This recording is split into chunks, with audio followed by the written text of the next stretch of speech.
Good morning to all. आज हम अपनी क्लास का 5th चैप्टर स्टार्ट करने जा रहे हैं, the fundamental unit of life. पिछले जो 2 चैप्टर थे आपका फर्स्ट और सेकंड चैप्टर, वो दोनों केमिस्ट्री से बिलोंग करते थे and the 5th chapter is belong to the biology group. तो चैप्टर का नाम है the fundamental unit of life. इसके अंदर हम पढ़ेंगे कि आपके शरीर की जो फंडामेंटल यूनिट है वो क्या है, फंक्शनल यूनिट, स्ट्रक्चरल यूनिट वो क्या है। Even not only human, every animal, हर एक एनिमल, चाहे वो प्लांट्स हो, चाहे एनिमल्स हो, चाहे माइक्रोब्स हो, छोटे छोटे या बड़े से बड़ा एनिमल हो, इन सब का शरीर जो होता है उन सब में एक बेसिक सिमिलैरिटीज पाई जाती है, वो होती है fundamental structure and unit called cell. तो स्टार्ट हम करते हैं। आज के ज़माने में आपने हज़ारों लाखों लिविंग ऑर्गेनिज्म पाए जाते हैं जिनके साइंटिफिक नेम है अलग अलग, जिनमें कुछ लिविंग ऑर्गेनिज्म जो होते हैं वो बहुत ही बड़े साइज़ के होते हैं, जैसे कि ब्लू व्हेल हो गई, अफ्रीकन एलिफेंट हो गया, जबकि कुछ इतने छोटे होते हैं कि हम उन्हें देख नहीं सकते आंखों से, तो हमें माइक्रोस्कोप का यूज़ करना पड़ता है। लेकिन इतनी डिससिमिलैरिटीज होने के बावजूद भी, इतने डिफरेंसेस होने के बावजूद भी, इन सब के अंदर एक चीज़ होती है जो कॉमन होती है। इन सब एनिमल्स के अंदर एक चीज़ जो है वो कॉमन है, जो कि इनका फंडामेंटल सिमिलरिटीज़ होती है, जैसे कि इसका स्ट्रक्चर और पॉजेस जो होता है वो सिर्फ एक चीज़ से मिलकर बना होता है, जिसे हम कहते हैं cell. It means the all animals, all the living organisms are made up of one और मैनी सेल्स। जितने भी लिविंग ऑर्गेनिजम्स होते हैं वो एक या एक से ज़्यादा सेल से मिलकर बने होते हैं, और यही सेल जो होती है ये एनिमल्स की बिल्डिंग ब्लॉक कहलाती है। जितने भी लिविंग एनिमल्स होते हैं उनका बिल्डिंग ब्लॉक कहलाती है सेल। मैं आपको समझा दूँ बिल्डिंग ब्लॉक का मतलब क्या होता है। जिस तरीके से किसी एक बिल्डिंग को बनाने के लिए छोटे छोटे ब्लॉक्स की ज़रूरत होती है, यानी कि ईंटों की ज़रूरत होती है, उसी तरीके से हमारे शरीर को या किसी भी लिविंग ऑर्गेनिजम्स के शरीर को बनाने के लिए हमें छोटे छोटे सेल्स की ज़रूरत होती है। जितने भी लिविंग ऑर्गेनिजम्स होते हैं सबसे पहले वो एक सिंगल सेल ऑर्गेनिजम्स होते हैं, मतलब उनके शरीर में केवल एक ही सेल पाई जाती है। लेकिन जैसे जैसे धीरे धीरे बड़े होते हैं, डेवलप होते हैं, उनके शरीर के अंदर जो सेल्स होती है मल्टीप्लाई हो जाती है, और वो सिंगल सेल ऑर्गेनिज्म से मल्टी सेलुलर ऑर्गेनिज्म बन जाते हैं। तो कुछ ऐसे एनिमल्स होते हैं जो मल्टी सेलुलर होते हैं, जबकि कुछ एनिमल्स जो होते हैं वो सिंगल सेल होते हैं। तो अगर लिविंग ऑर्गेनिजम्स है उनको 2 कैटेगरी में डिवाइड किया जा सकता है, यूनिसेलुलर ऑर्गेनिजम्स और मल्टी सेलुलर ऑर्गेनिजम्स। यूनिसेलुलर का मतलब होता है वो लिविंग ऑर्गेनिज्म जिनका शरीर केवल एक सेल से बना होता है और उनके शरीर के सारे फंक्शन वह एक ही सेल करती है, जैसे euglena, paramecium, amoeba, they all are known as unicellular organism. इसके अलावा होता है multi cellular organism. Multi cellular organism का मतलब होता है वो लिविंग ऑर्गेनिज्म जिनके अंदर एक से ज़्यादा सेल्स पाई जाती है और हर फंक्शन को परफॉर्म करने के लिए अलग अलग स्पेसिफाइड सेल्स होती हैं जो जुड़कर टिश्यूज़ बनाती है। तो अलग उनके शरीर में हर फंक्शन को करने के लिए अलग टिश्यूज़ होते हैं और ये टिश्यू आपके सेल से मिलकर बनते हैं। तो इस तरीके से हम कह सकते हैं कि जो मल्टी सेलुलर ऑर्गेनिजम्स होते हैं उनके शरीर के अंदर काफ़ी सारी सेल्स पाई जाती है। जैसे कि एग्जाम्पल मैं आपको दूँ तो human beings, lion, cat, dog, plant, they all are multi cellular organisms. तो हम पहले सेल की बात कर रहे थे, तो मैं आपको बता दूं जो सेल होती है वो बिल्डिंग ब्लॉक्स कहलाती है लिविंग ऑर्गेनिज्म की। अगर क्वेश्चन बनता है what is the building block of living organism, तो आंसर आपका होगा cell.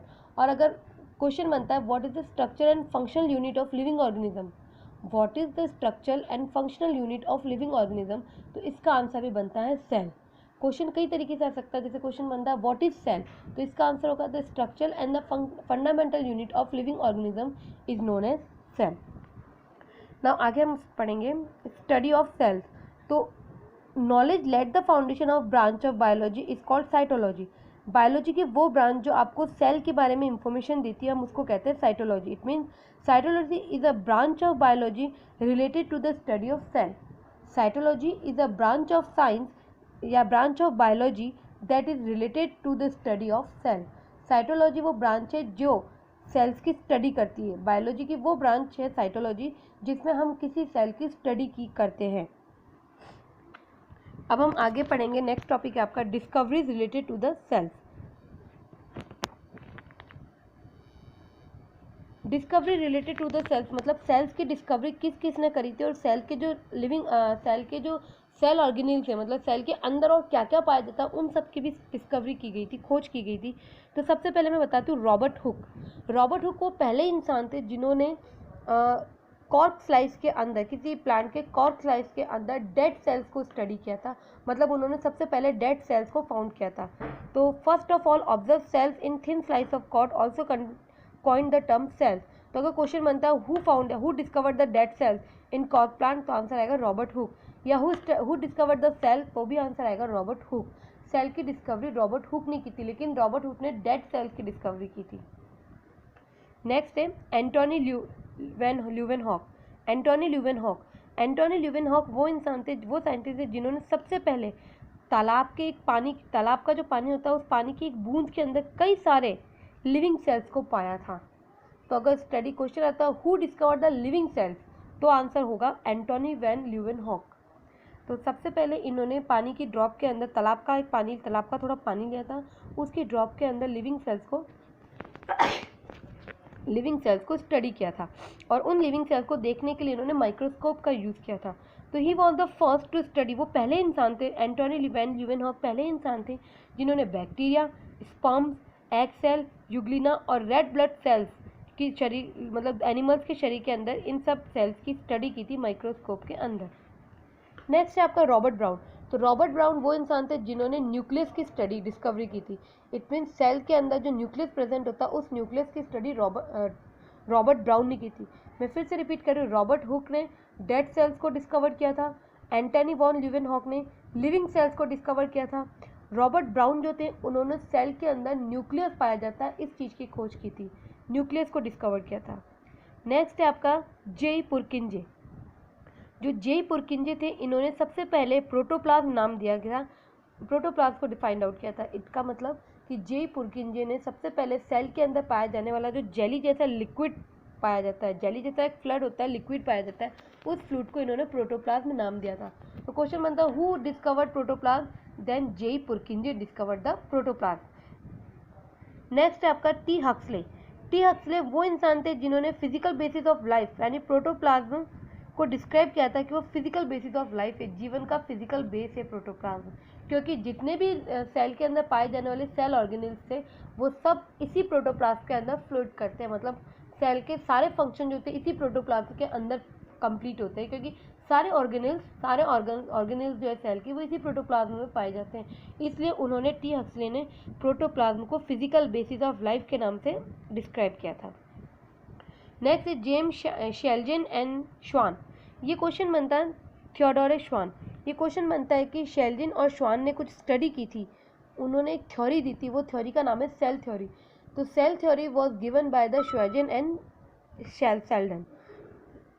Sheldon and Swarzin studied cells and tissues of several plants and animals and proposed the cell theory. Question बनता है cell theory के ऊपर काफ़ी अच्छा, describe the cell theory and who discovered this cell theory. तो who discovered the cell theory, इसमें answer आएगा James Sheldon and Theodor श्वार्ज़न।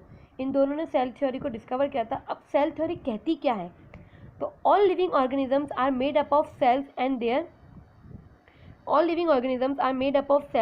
Product. जितने भी लिविंग ऑर्गेनिजम्स है वो सब सेल के बने होते हैं, ये इसका पहला पॉइंट था। Cell is the structure and functional unit of living organism. जो सेल है वो किसी भी लिविंग ऑर्गेनिज्म का स्ट्रक्चर और फंक्शनल पॉइंट कहलाता है, ये सेकंड पॉइंट है। और थर्ड पॉइंट इसका है all cells are basically similar in their structural reorganization. सारी सेल जो होती है वो बेसिकली सेम स्ट्रक्चर की होती है, लगभग सारी सेल्स जो होती है किसी एक एनिमल्स के अंदर जितनी भी सेल पाई जाती है वो सब सेम स्ट्रक्चर की होती है। तो सेल थ्योरी के अंदर 3 पॉइंट आते हैं। All living organisms are made up of cells and their product. Cell is the structure and the functional unit of living organism. Cell are the basically similar in their structure and organization. यानी कि जो sales होती है, जितने भी living organisms होते हैं वो सेल के बने होते हैं। हमारे लिविंग ऑर्गेनिज्म का बेसिक स्ट्रक्चर और फंक्शनल यूनिट जो होती है वो सेल कहलाती है, और जितनी भी सेल्स होती है वो सब बेसिक स्ट्रक्चर उनका सेम होता है। नेक्स्ट आपका रुडोल्फ विर्चो। रुडोल्फ विर्चो जो थे, he contributed to cell theory by saying cell arises from pre existing cells. Rudolf Virchow जो थे वो एक ऐसे व्यक्ति थे जिन्होंने इस सेल थ्योरी के अंदर एक पॉइंट और ऐड किया, इसको और ज़्यादा इन्हेंस किया, जिसने इन्होंने कहा था कि जितनी भी सेल्स होती है वो प्री एग्जिस्टिंग सेल्स से ही बनती है। Cells arise from the pre existing cell, मतलब शरीर के अंदर अगर एक सेल पाई जाएगी तो जो नई सेल्स है वो उस पहली सेल से ही बनेगी, यानी कि एक सेल जो है वो मल्टीप्लाई होकर नई सेल्स बनाती है।